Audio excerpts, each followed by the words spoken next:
Ele é maravilhoso. João era um dos discípulos queridos de Jesus, que esteve com Jesus no Monte da Transfiguração, testemunhou muito sobre a vida, os milagres e os ensinos do Mestre.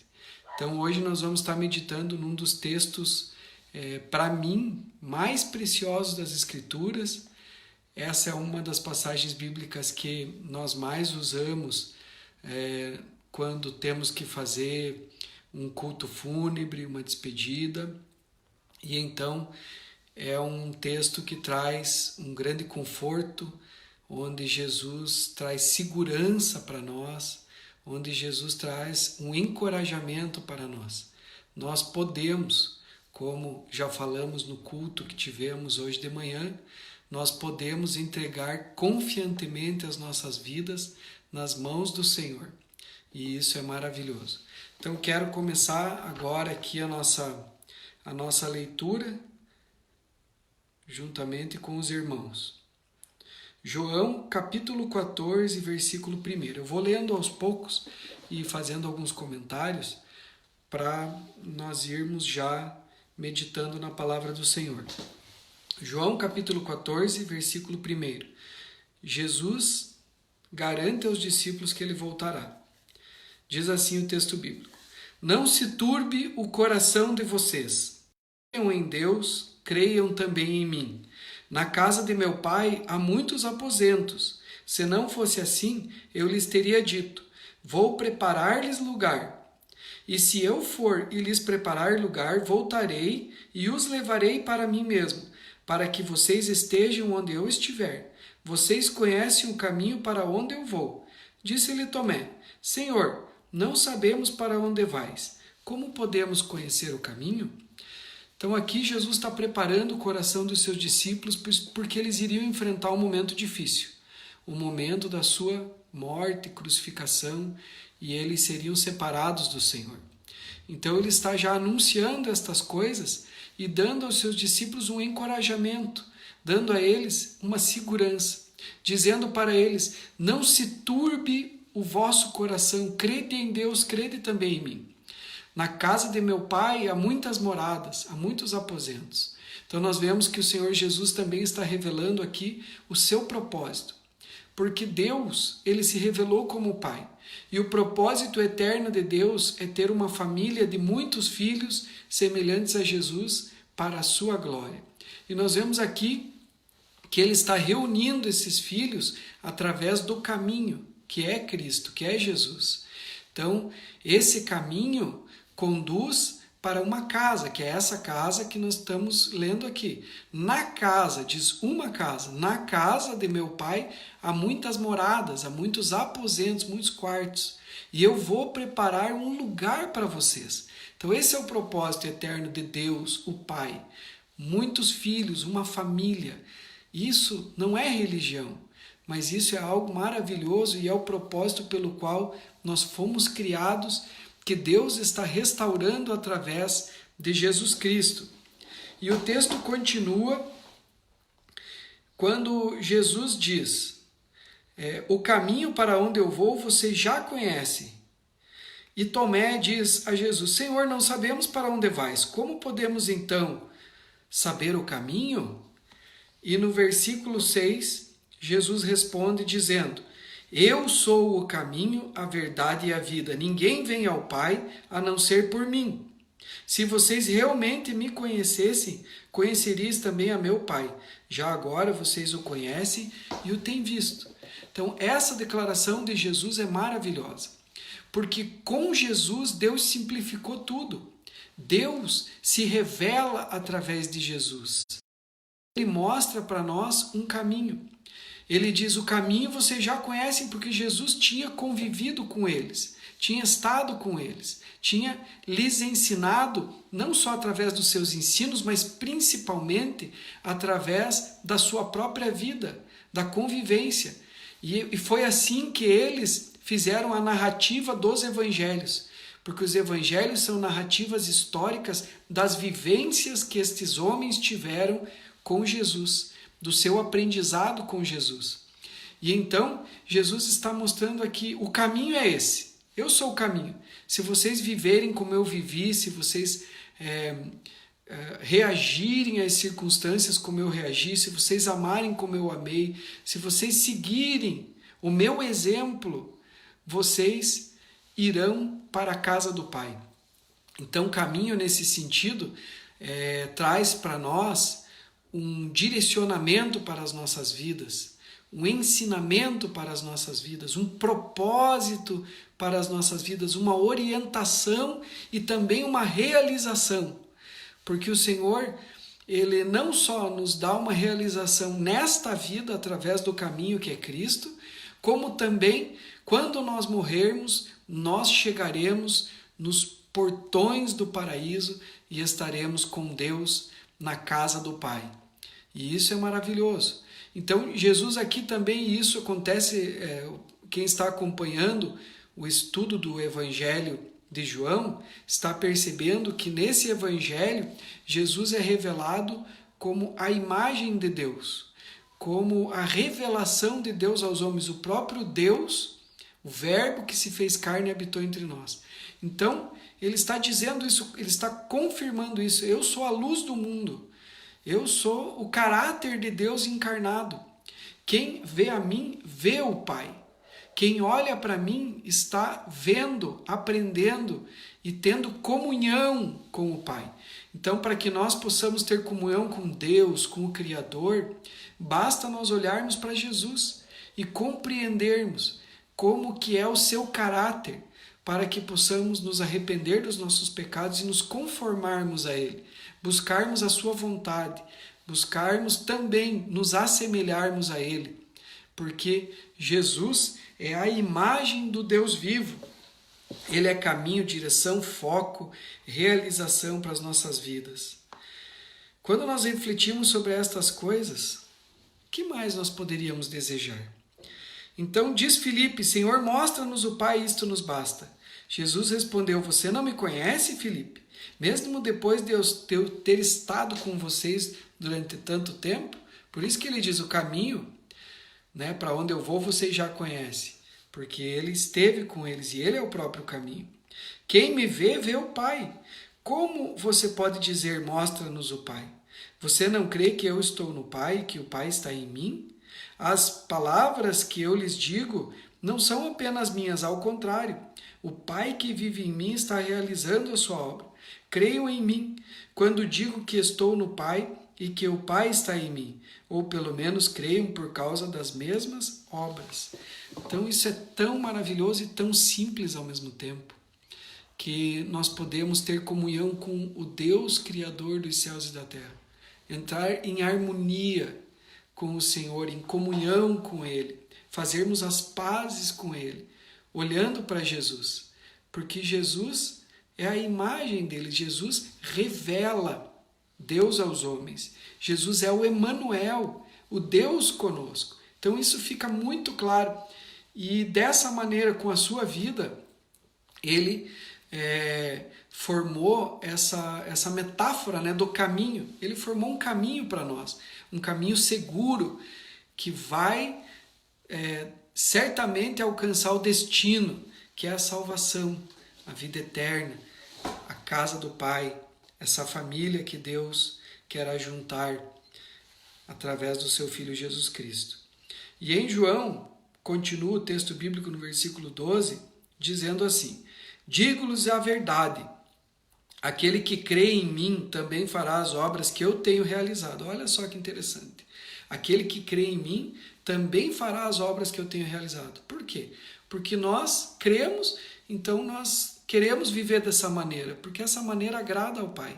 Essa maneira é a própria maneira de Deus, é o seu próprio caráter que se revelou em Cristo Jesus. Então aquele que crê em Jesus fará as mesmas obras que Ele, e não só no sentido da forma como vamos viver, do nosso estilo de vida, mas também fará obras como milagres, como a propagação do Evangelho, da vida e desses processos que geram salvação, que geram vida. Diz a continuação do texto aqui: fará coisas ainda maiores do que estas, porque eu estou indo para o Pai. E eu farei o que vocês pedirem em meu nome, para que o Pai seja glorificado no Filho. O que vocês pedirem em meu nome, eu o farei. Se vocês me amam, obedecerão os meus mandamentos. Então, como Deus ouve aqueles que obedecem aos seus mandamentos. Deus ouve as orações dessas pessoas. E é interessante porque nós encontramos aqui uma verdade muito grande, que aquele que ama guarda os mandamentos. Muitas pessoas dizem da boca para fora: eu amo a Deus, eu sou temente a Deus, mas não se preocupam em consertar suas vidas, não se preocupam em estar no caminho, em fazer de Cristo o seu caminho, não se preocupam em se assemelhar com Deus nessa questão moral que Jesus veio nos revelar, das suas obras, do seu procedimento, da maneira como ele vive, trata, perdoa e todas essas coisas.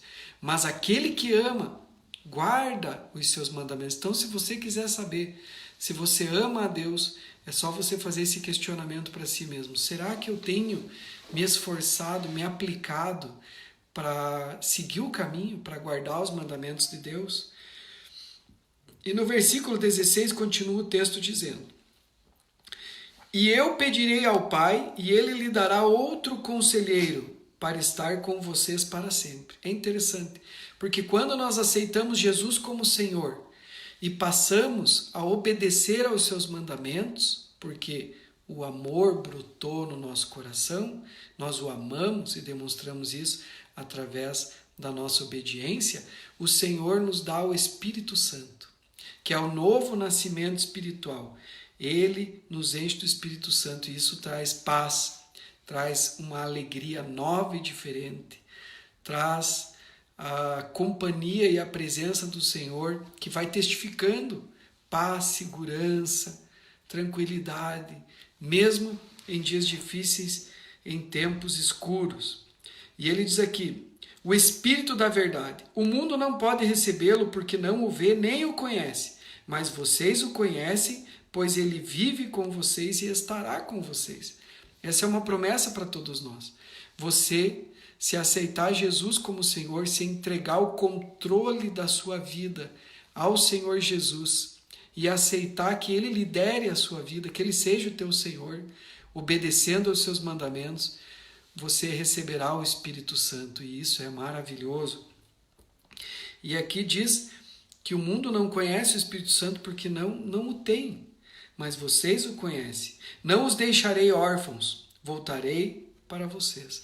Isso é maravilhoso. Além dele nos dar o Espírito Santo, que está conosco, que é o nosso conselheiro, que nos consola, nos anima, nos abençoa, nos direciona, fala conosco, ele ainda promete que vai voltar. Então aqui mais uma vez ele está falando da sua segunda vinda. Ele vai voltar para resgatar, arrebatar a sua igreja. Versículo 19 diz: dentro de pouco tempo o mundo não me verá mais, vocês porém me verão.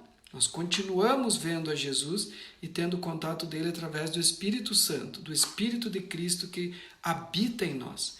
Porque eu vivo, vocês também viverão. Aleluia! Porque ele ressuscitou, nós cremos e sabemos que vivemos e que ressuscitaremos com ele em glória. Naquele dia, diz a palavra, compreenderão que eu estou em meu Pai, vocês em mim e eu em vocês. Então Jesus está em nós através do Espírito Santo. Quem tem os meus mandamentos e lhes obedece, esse é o que me ama.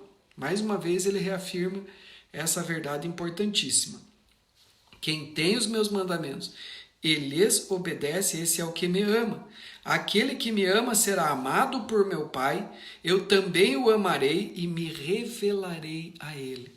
Isso é maravilhoso. Eu falava sobre isso hoje de manhã no culto, que quando nós amamos ao Senhor e começamos a obedecer e praticar os seus mandamentos, ele vai se revelando a nós. Nós vamos conhecendo cada vez mais que ele é fiel, que ele é quem diz ser, que a sua palavra é verdadeira e se cumpre nas nossas vidas. Então ele vai se revelando a nós à medida em que nós vamos obedecendo, nós vamos conhecendo mais dele nas nossas vidas. E é um relacionamento que nós vamos construindo, e isso é maravilhoso. Mas é necessário que você entregue o controle da sua vida ao Senhor, que você deixe ele te orientar. De que maneira? Seguindo os mandamentos, obedecendo os mandamentos. Não mais se estribando na vaidade do seu entendimento, mas dizendo, não vou fazer a minha maneira, eu vou fazer como o Senhor está me orientando de agora em diante, através da sua palavra. E essa é a promessa. Aquele que me ama será amado por meu Pai, e eu também o amarei e me revelarei a ele.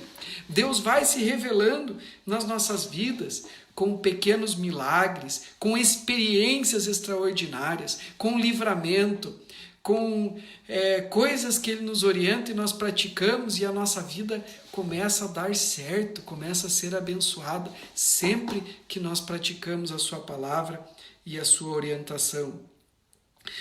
Disse então Judas, não o Iscariote, Senhor, mas por que te revelarás a nós e não ao mundo?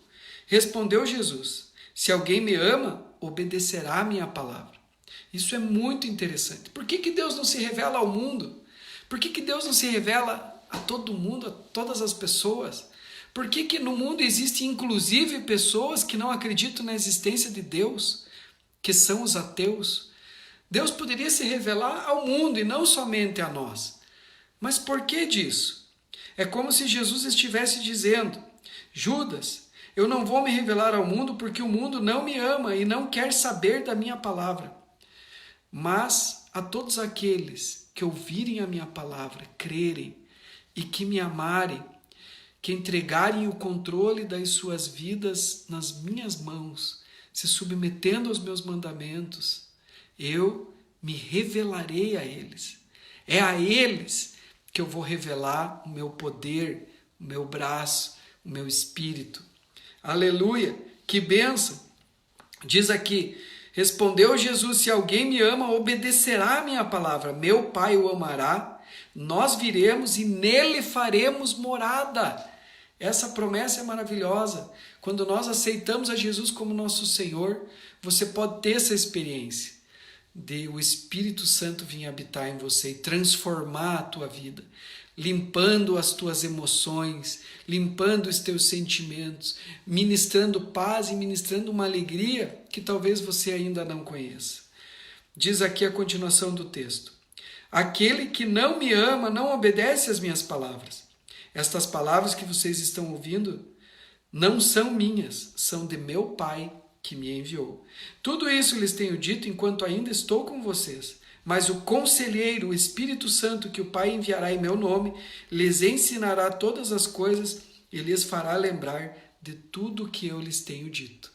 Então nós podemos nos relacionarmos com o Espírito Santo. Ele é uma pessoa, ele fala conosco, ele testifica e ele nos abençoa muito nesse relacionamento real e verdadeiro. João capítulo 14, 27, continua o texto. Deixo-vos a paz, a minha paz lhes dou. É isso que o Espírito Santo traz. É essa a paz que Jesus nos dá. É essa segurança que Jesus nos dá. Hoje de manhã nós falávamos sobre o texto confia no Senhor de todo o teu coração. Não te estribes na vaidade do teu próprio entendimento. Reconhece-o em todos os teus caminhos, ou seja, Jesus é o caminho, então ande nesse caminho, reconheça o caminho e fique firme no caminho. E ele endireitará as tuas veredas. Isso é maravilhoso. E essa paz vem, deixo-lhes a paz, a minha paz lhes dou, não a dou como o mundo a dá. Não se turbe o seu coração, nem tenham medo. A paz do mundo é a paz das circunstâncias. Se está tudo bem, se eu tenho dinheiro, se eu tenho realizações, se as coisas estão dando certo, eu tenho a paz. A paz e a alegria da diversão, das festas, das baladas, a paz de ter uma conta bancária recheada. Isso pode gerar uma paz, mas é a paz do mundo. A paz que Jesus nos dá é diferente. A paz que Jesus nos dá é a paz do seu Espírito. A paz que vem através da fé, que é testificada pelo Espírito Santo em nosso homem interior e que fala para nós: não temas, eu sou contigo. E é uma paz que não é nossa, não é natural.